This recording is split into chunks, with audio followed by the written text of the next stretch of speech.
Porque quando Jesus fala, vocês sabem o caminho, Jesus ele estava falando, vocês já sabem o que vocês têm que fazer, vocês andaram comigo.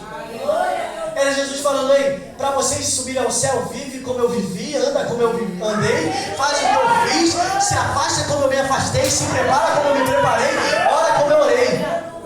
Jesus ensinou o caminho. Jesus ele fez questão de descer do céu, de deixar sua glória de canto e de mostrar o caminho. É igual quando você vai no emprego, o cara senta para você aqui e fala, ó, você tem que fazer aqui, você tem que apertar isso aqui. Jesus fez isso. Jesus falou, ó, é por aqui. Mas o interessante é que a palavra ela só nos apresenta dois caminhos, céu e inferno, não tem outro. O caminho do inferno você pode ir para ele fazendo o que você quer, vivendo como você quer, praticando o que você quer. Aí você vai para o inferno. O caminho do céu é diferente. O caminho do céu, a palavra fala em Lucas capítulo 13, versículo 24, porfiai por entrar pela porta estreita. Muitos procurarão entrar, mas não conseguirão. Para entrar pelo caminho do céu, pela porta estreita, pelo caminho estreito, tem que ter renúncia. As vestes têm que estar brancas, mais alto que a neve. Tem que deixar fora os pesos. Tem que deixar fora fornicação, fofoca, porque fofoqueiro não entra no céu, fornicador não entra no céu, ei, adúltero não entra no céu, ei, quem pratica é mentiroso não entra no céu. Para entrar no céu é quem é reto, é quem é humilde, é quem tem a vida no altar. Aí entra no céu. Porque o caminho é estreito. A palavra do Senhor vai falar em 2 Timóteo, capítulo 4, versículo 7 ao 8. Combati o bom combate, completei a carreira e guardei a fé. Ou, uma tradução mais atual, a palavra é, combati o bom combate, escolhi o combate certo. Completei a carreira, a missão que Deus me deu para fazer, eu fiz. Guardei a fé vem pelo ouvir, ouvir pela palavra de Deus. Guardar a fé significa guardar a palavra. Então eu entendo que para ele ter combatido o bom combate, completado a carreira, é porque ele guardou a palavra. Então se você quer vencer, se você quer completar a carreira e ir para o céu, tem que guardar a palavra. Porque se não guardar, você não vai para o céu. É a palavra que te leva para o céu.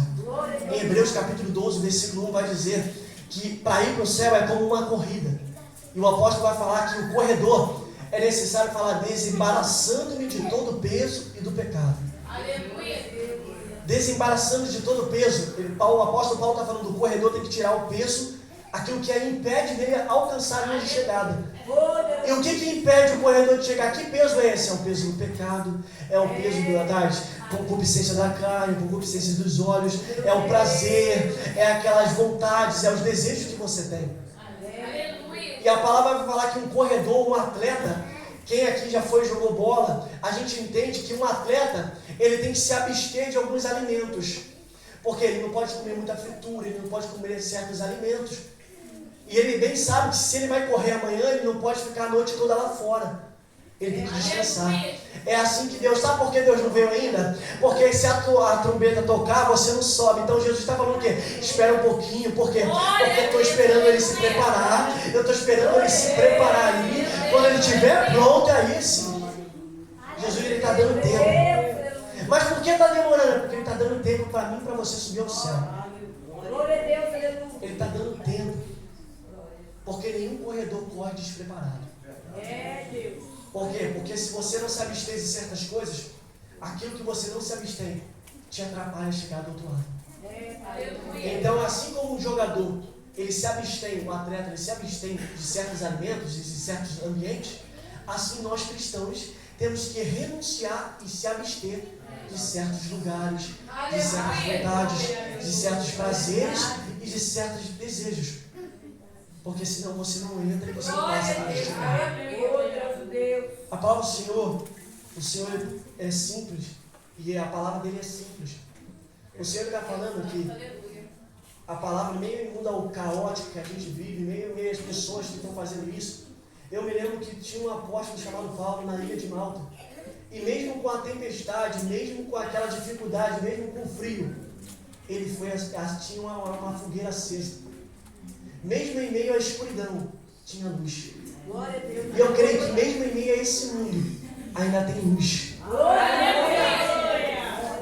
Só que o interessante é que o apóstolo ele vai pegar lenha. E se ele vai pegar lenha, significa que a lenha acabou.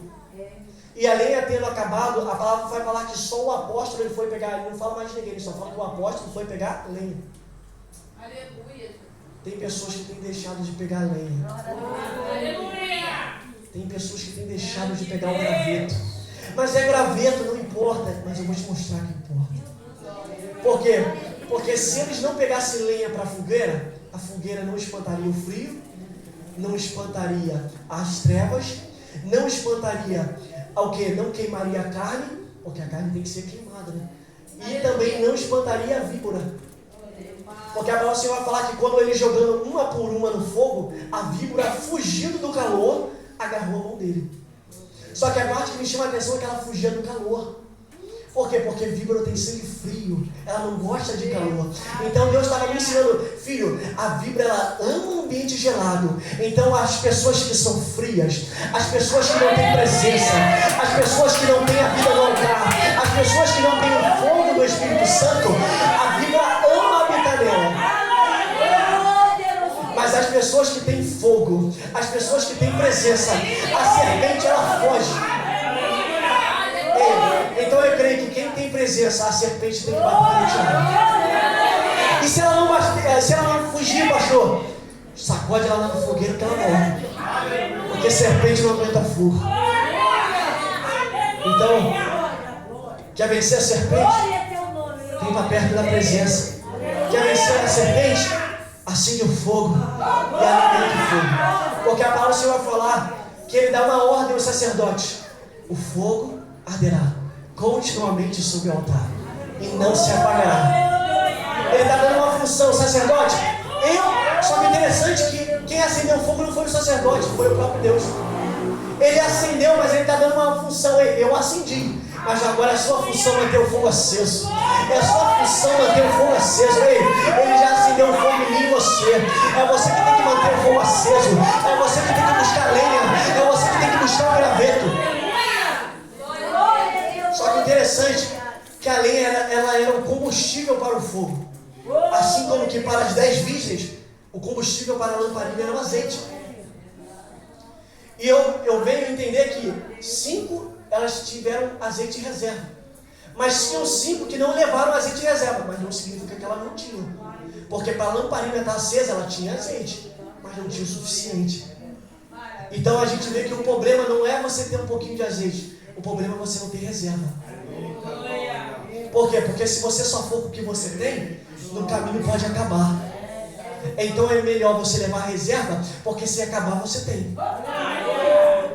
Então o Senhor está falando aí, filho, o problema não é o fogo estar aceso, o problema é manter o fogo aceso. O problema é deixar o fogo aceso. Agora o Senhor vai falar que ele tinha uma ordem aos sacerdotes também, que eles não poderiam apagar a luz do templo, do tabernáculo. Porque a luz do tabernáculo, enquanto estivesse acesa, mostrava que a presença de Deus estava com eles. Então, se você estiver aceso, significa que Deus está na tua vida. Se está apagado, acabou a presença.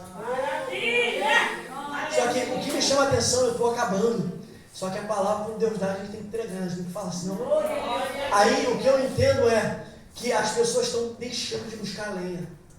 E Alejandro, que lenha é essa? É o graveto da oração.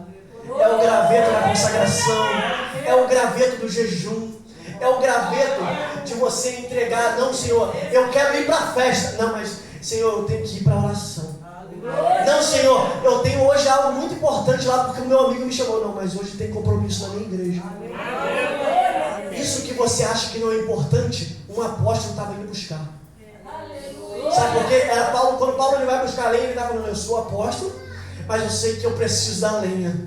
Eu sou apóstolo, mas eu sei que eu preciso do graveto. Eu preciso orar, eu preciso jejuar, eu preciso buscar. Porque se eu não buscar, o fogo apaga. E se o fogo apagar, eu me torno um ambiente propício para a víbora. E eu não quero víbora na minha vida, eu quero a presença. Então seja um habitat onde o fogo esteja e não onde a serpente esteja. Você tem que estar aonde Deus está.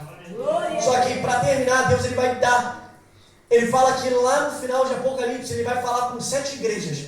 E as 7 igrejas, ele vai dar uma recompensa ao vencedor. Ele vai falar: a primeira igreja de Éfeso comerá da árvore da vida. A segunda igreja não sofrerá dano na segunda morte. A terceira igreja, ela é interessante que ela vai comer do maná celestial, comida de anjo. Receberá uma pedrinha. A pedrinha significava liberdade, seus livros.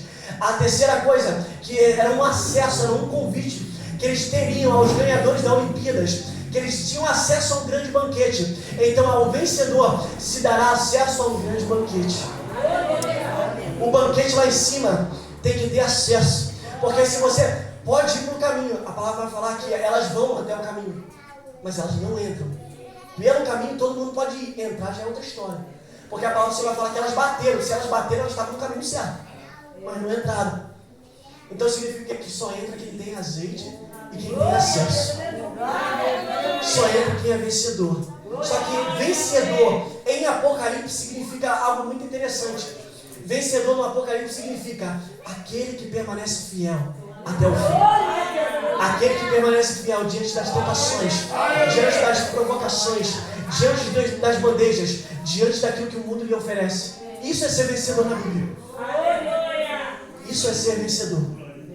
Só que é interessante que a igreja que mais me chama a atenção é a igreja de Pérgamo e Tiatira. Porque o Senhor vai falar: ei, vocês, eu só tenho uma coisa contra vocês. Vocês deixaram pessoas ensinar o que não era para ensinar. Vocês não tiveram cuidado com a doutrina.